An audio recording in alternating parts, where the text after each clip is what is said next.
हाँ तो मेरे प्यारे दोस्तों, चलिए आज मैं आप लोगों को कोणीय संवेग यानी एंगुलर मोमेंटम के बारे में बतलाऊंगा। तो सबसे पहले हम लोगों ने ले लिया एक पिंड, ये क्या हो गया हमारा, एक पिंड हो गया, ठीक है। अब हम कोणीय संवेग निकालेंगे तो किसी अक्ष के परित ही निकालेंगे। तो ये हम लोगों ने ले लिया एक अक्ष, कोई दिक्कत की बात नहीं है, ठीक है। अब इस अक्ष के ऊपर एक बिंदु है जो इस तल के ऊपर भी है, इस पिंड के तल के ऊपर भी है, मान लेते हैं उसको हम लोग मान लेते हैं मूल बिंदु, कोई दिक्कत की बात नहीं है। तो यहां पर आप ध्यान दीजिएगा, हमारे पास यहां पर एक कण है, ठीक है, समझ में आ गया। तो कण है, ठीक है, और इस कण का रेखीय संवेग जो है वो P है। P क्या है, इस कण का रेखीय संवेग, और ये कण जो है वो A बिंदु पर है। ये P क्या है हमारा, ये है हमारा रेखीय संवेग है, ठीक है। तो ये बात आपको ध्यान से समझना होगा। तो सबसे पहले हम लोग काम करेंगे, जो मूल बिंदु है और A बिंदु है, दोनों को हम लोग क्या करेंगे, हम लोग ज्वाइन करेंगे, जोड़ेंगे। देखिए यहां पर जोड़ना होगा, तो ये हमें मिल जाएगा एक स्थिति सदिश। इस सदिश को हम लोग बोलेंगे R सदिश। समझ में आ गया ये बात, ये हमारा एक स्थिति सदिश हो गया, ठीक है। अब यहां पर आपको एक बात आपको समझनी है कि यदि आप कोणीय संवेग निकालना चाहते हैं, तो कोणीय संवेग निकालना चाहते हैं तो उसका सूत्र क्या होता है। कोणीय संवेग यदि आप निकालना चाहते हैं तो आखिर उसका सूत्र एक्चुअल में होता क्या है। तो सबसे पहले आपको देखना होगा रेखीय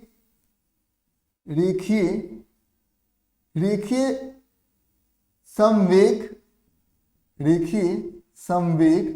और फिर उसे गुना करना होगा, ठीक। रेखीय संवेग से आपको गुना करना होगा, किससे गुना करना होगा, घूर्णन अक्ष से लंबवत दूरी का, ठीक है। घूर्णन अक्ष से लंबवत दूरी, ठीक है। दो चीजें आपको ध्यान से समझना होगा, लंबवत दूरी। तो यहां पर आप जब ध्यान से समझेंगे तो यहां पर एक बात आप समझिए, ये क्या है हमारा, ये हमारा घूर्णन अक्ष है, ठीक है।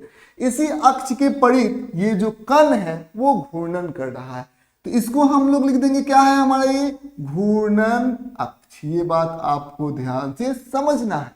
तो यहां पर जब आप देखेंगे, अब क्या करना है, हमें निकालना है क्या, कोणीय संवेग।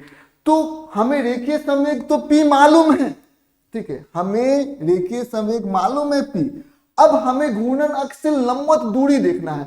तो लंबवत दूरी हम कैसे निकालेंगे, तो सबसे पहले आप यहां पर ध्यान देंगे, सबसे पहले जो रेखीय संवेग है और ये घूर्णन अक्ष है, दोनों का लंबवत दूरी हम लोग कैसे कैलकुलेट कर सकते हैं।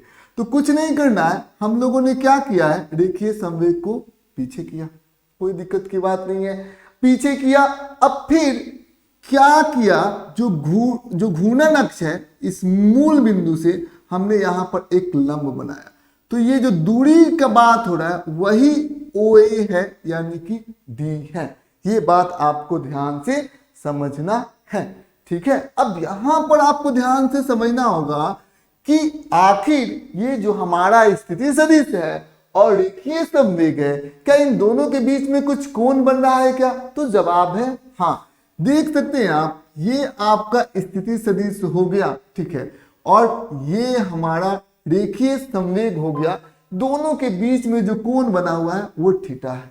तो ये थीटा है तो ये भी कितना हो जाएगा, थीटा ही हो जाएगा, दोनों थीटा थीटा ही हो जाएगा। ये बात आपको ध्यान से समझना होगा।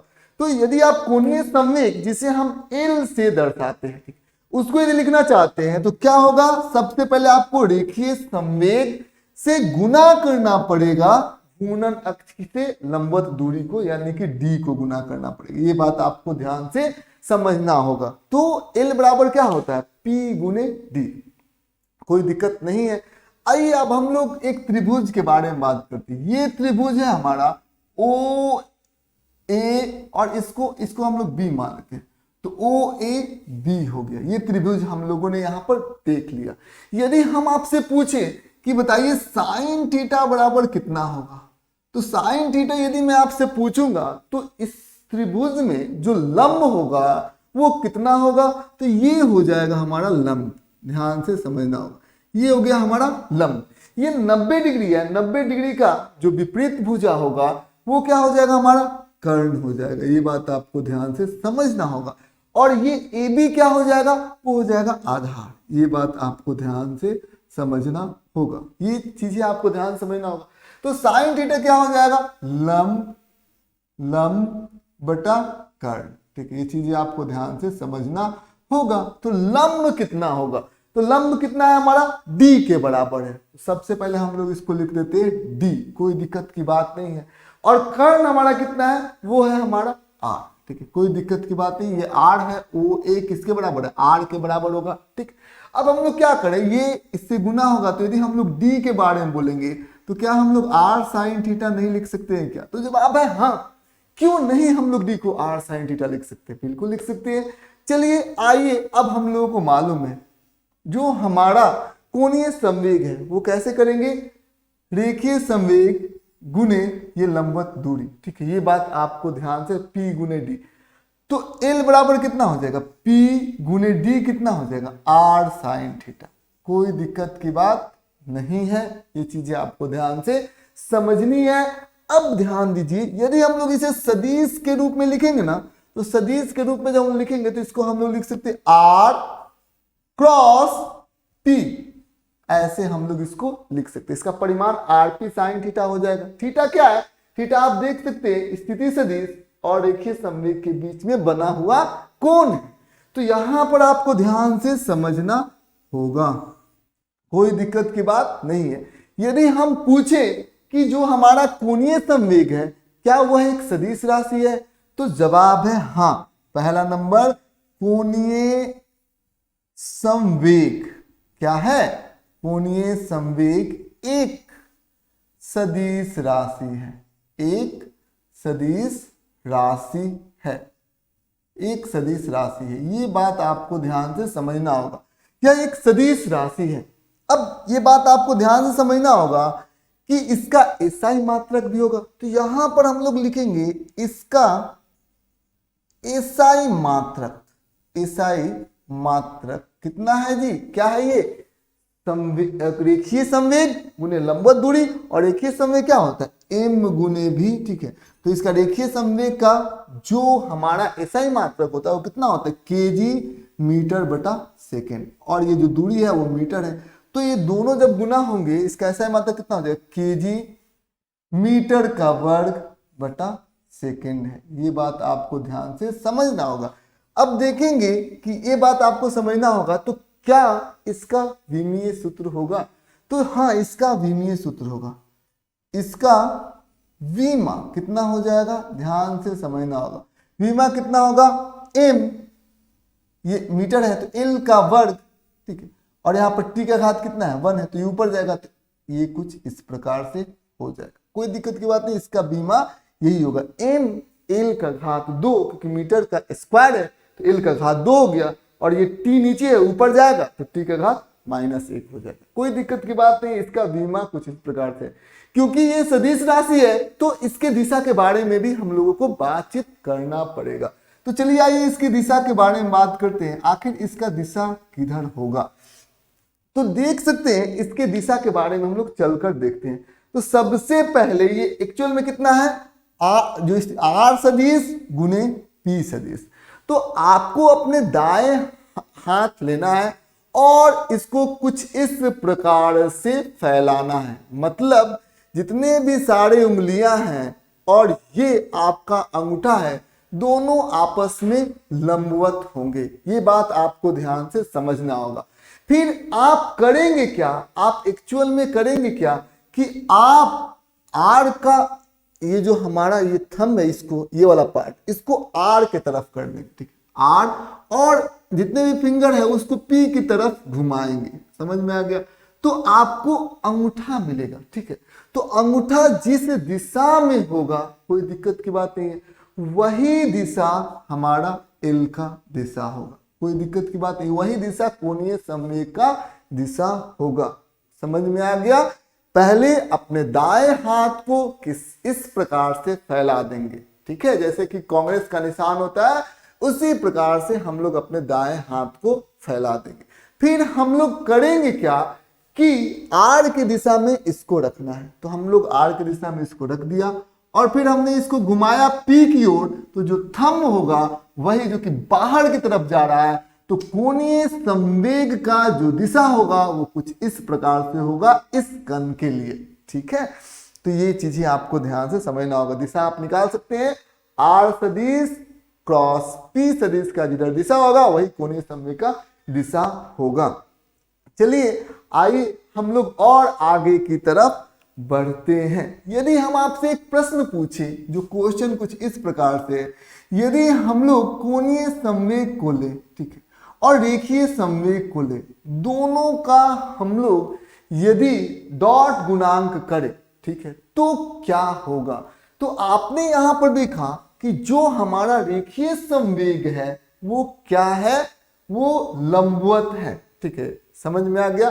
तो तल के लंबवत है, तो आपका जो कोणीय संवेग है और ये रेखीय संवेग है, तो दोनों के बीच में जो कोण बनेगा वो हमेशा 90 डिग्री के बराबर बनेगा। इस केस में भी देख सकते हैं ये कोणीय संवेग का दिशा है और ये रेखीय संवेग का दिशा है, कोण बना है 90 डिग्री के बराबर। तो हम लोग यहां पर कह सकते हैं क्योंकि हमें पता है एल और पी जो है वो आपस में क्या होते हैं, लंब होते हैं, और दो लंबवत सदिश का जो डॉट गुणांक होता है वो हमेशा 0 के बराबर होता है। तो यहां पर जो उत्तर आएगा वो 0 के बराबर ही आएगा, ठीक है। चलिए आइए अब हम लोग एक और प्रश्न आपसे करते हैं। ये प्रश्न जो है कुछ इस प्रकार से है, ठीक है। प्रश्न कुछ इस प्रकार से है, मान लेते हैं कि एक पिंड है, ठीक है, एक पिंड है और इस पिंड का जो द्रव्यमान है वो मान लेते हैं 2 kg का इसका द्रव्यमान है, ठीक है, और पिंड जो है वो सर्कल में जा रहा है, ठीक, कोई दिक्कत की बात नहीं है, सर्कल में जा रहा है। यहां पर आप देख सकते हैं कि इस पिंड का जो वेग है उसका परिमाण जो है वो 10 मीटर प्रति सेकंड है, ठीक है।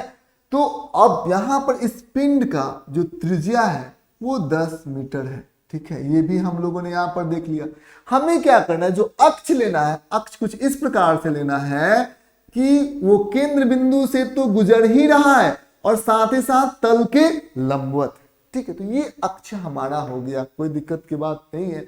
तो सबसे पहला हमारा जो प्रश्न है वो कुछ इस प्रकार से है, आपको निकालना है रेखीय संवेग। क्या निकालना है हम लोग को, रेखीय संवेग। कितना होगा रेखीय संवेग, यानी कि ये हमारा हो गया P। उसके बारे में आपका क्या ख्याल है। तो P क्या होता है, m गुने v, mv।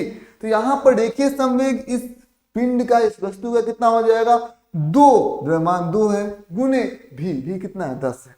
तो ये बात आपको ध्यान से समझना होगा, kg मीटर प्रति सेकेंड। तो कितना हो जाएगा, 20 kg मीटर प्रति सेकेंड। ये हो जाएगा इसका रेखीय संवेग, कोई दिक्कत की बात नहीं है। और आगे की तरफ हम लोग बढ़ते हैं, ठीक। यदि हम लोग कोणीय संवेग के बारे में बात करें तो वो कितना हो जाएगा, कोणीय संवेग, आप लोग बताइए कोणीय संवेग कितना हो जाएगा जी। तो कोणीय संवेग को जब आप ध्यान से देखिएगा तो ये अक्ष है, क्या सूत्र होता है, रेखीय संवेग, जो कि हमें मालूम है कितना है, रेखीय संवेग गुणे घूर्णन अक्ष से लंबवत दूरी, ठीक है।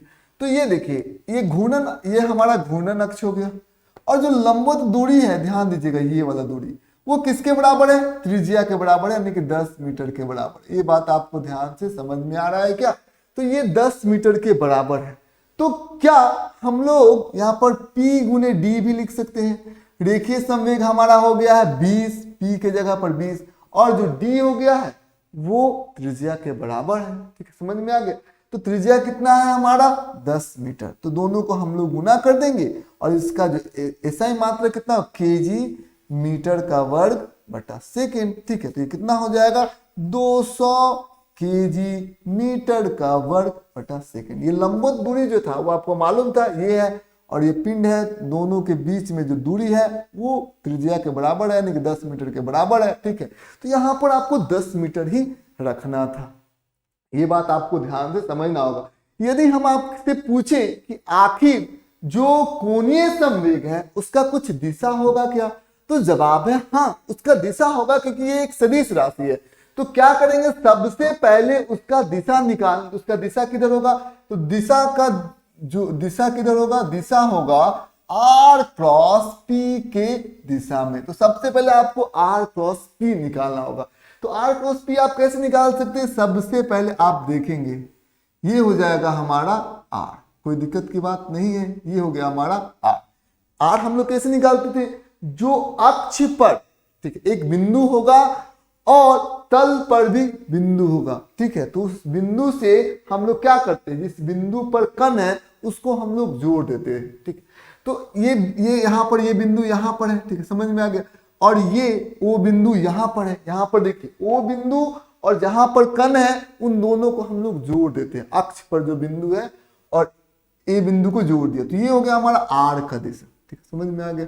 अब हम लोग बोलेंगे कि रेखीय संवेग का दिशा किधर होगा, तो जिधर वेग का दिशा होगा, क्योंकि पिंड इधर जा रहा है तो पी का दिशा कुछ इस प्रकार से होगा, कोई दिक्कत की बात नहीं।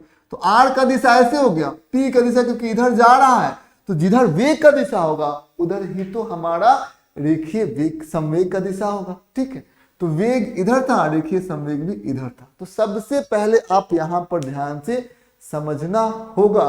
तो हम लोग क्या करना चाहते हैं, P को निकालना चाहते हैं। तो P, ये जो हमारा रेखीय संवेग है, देखिए यहाँ पर L को निकालना चाहते हैं। L कैसे निकलेगा, तो L यदि हम लोग निकालना चाहते हैं तो उसका दिशा कितना होगा, R क्रॉस P। क्या करेंगे हम लोग, R हम लोग यहाँ पर ले लेते हैं, R और P की तरफ हम लोग सारे मूल्यों को घुमाते हैं, तो इसका दिशा किधर हो जाएगा, पहाड़ की तरफ हो जाएगा। समझ में आ गया। तो ये बात आपको ध्यान से समझना होगा। यही किसका दिशा होगा, ये दिशा हो जाएगा हमारा कोणीय संवेग का।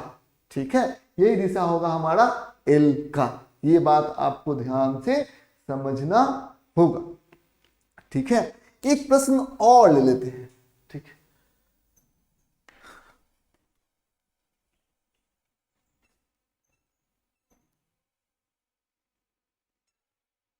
R क्रॉस P का दिशा क्या हो जाएगा, R से P किया तो ये बाहर की तरफ हुआ, इसलिए हम लोगों ने L का दिशा बाहर की तरफ ले लिया। ठीक है, ऐसे अपने फिंगर्स को स्ट्रेच करना आपको मालूम है, और R की दिशा में ऐसे रख दिया और फिर P की दिशा में हम लोगों ने कर्ल किया, तो क्या हो जाएगा, बाहर की तरफ हो जाएगा, वही L का दिशा हो जाएगा, कोणीय संवेग का दिशा हो जाएगा। अब एक प्रश्न कुछ इस प्रकार से, P हमारा दिया हुआ रेखीय संवेग, वो दिया हुआ आई कैप जोड़ जे कैप, और जो हमारा L दिया हुआ है, ठीक है, कोई कुछ इस प्रकार से दिया हुआ है, आई कैप माइनस जे कैप, कोई दिक्कत की बात नहीं है। ठीक है, तो ये कुछ हम लोग को इस प्रकार से दिया हुआ है। मान लो पी जी दिया हुआ है, आई कैप जोड़ जे कैप। L मान लेते हैं आर सदिश जो दिया हुआ है वो दिया हुआ है हमारा आई कैप, ठीक है, समझ में आ गया, माइनस जे कैप। अब हम लोगों को क्या निकालना है, ये दोनों जो P और R जो है वो सदिश के रूप में दिया हुआ है। अब हमको निकालना है कोणीय संवेग। कैसे निकालेंगे, तो हम लोगों को सबसे पहले सूत्र मालूम है, कोणीय संवेग बराबर कितना होता है, R क्रॉस P। ये तो आप लोगों को पहले से ही मालूम है। तो सबसे पहले इसको हम लोग निकालते हैं, R क्रॉस P यदि निकाल लेंगे तो वही तो हमारा कोणीय संवेग होगा। तो सबसे पहले यहाँ पर लिख देते हैं हम लोग आई कैप, जे कैप और के कैप। ठीक है, अब हम लोग R देखेंगे, यहाँ पर 1 है और फिर -1 है, 1 -1, के की जगह पर हम लोग क्या लिख देंगे, 0 के कैप। ठीक है, समझ में आ गया। अब यहाँ पर P जो दिखेगी, यहाँ पर 0 के कैप भी लिख सकते हैं, तो क्या हो जाएगा 1 1 1 और 0। ठीक है, समझ में आ गया। ये बात आपको ध्यान से समझना होगा। ये हमारा L हो जाएगा। ठीक है, तो आइए अब हम लोग इसे कैलकुलेट करते हैं। तो सबसे पहले हम लोग क्या करते हैं, L आई कैप हम लोग यहाँ पर निकालते हैं। तो सबसे पहले इसको हम लोग ऐसे और ऐसे ढक देते हैं, 4 डिजिट मिल जाता है, इसको इससे गुना कर देते हैं। ठीक है, तो 0 इंटू -1 0 हो गया, फिर माइनस साइन लगाते हैं, 1 इंटू 0 0 हो जाए, कोई दिक्कत की बात नहीं है। फिर हम लोग माइनस जे कैप, ठीक है, जो क्रॉस गुणांक होता है कुछ इसी प्रकार से तो हम लोग करते हैं। तो सबसे पहले माइनस जे कैप इसको हम लोग ढक लेते हैं, फिर 0 इंटू 1 जीरो हो गया, 1 इंटू 0 जीरो हो गया, 0 इंटू 1, ठीक है, इसको हम लोग ढका तो 0 हो गया, माइनस 1 इंटू 0 जीरो हो गया, प्लस के कैप हम लोग यहाँ पर कैसे करेंगे, सबसे पहले इसको ढक लेते हैं, 1 गुने 1 तो क्या हो जाएगा, ऐसे ऐसे गुना किया, 1 गुने 1 फिर माइनस, फिर 1 गुने -1, कोई दिक्कत की बात नहीं है। तो यहाँ पर आप यहाँ पर एक देख सकते हैं ये कितना हो जाएगा, 0 आई कैप माइनस 0 जे कैप, और यहाँ पर क्या हो जाएगा 1 में से माइनस ऑफ -1 करेंगे तो ये क्या हो जाएगा, ये 1 प्लस 1, क्योंकि ये प्लस में चला जाएगा, ठीक है, माइनस ऑफ माइनस ये क्या हो जाएगा, प्लस हो जाएगा तो 2 हो जाएगा, तो यहाँ पर 2 के कैप हो जाएगा। ये बात आपको ध्यान से समझना होगा। तो यहाँ पर जो कोणीय संवेग होगा वो 2 के कैप के बराबर होगा। उम्मीद करते हैं आज का क्लास इंफॉर्मेटिव रहा होगा। आज बस इतना है।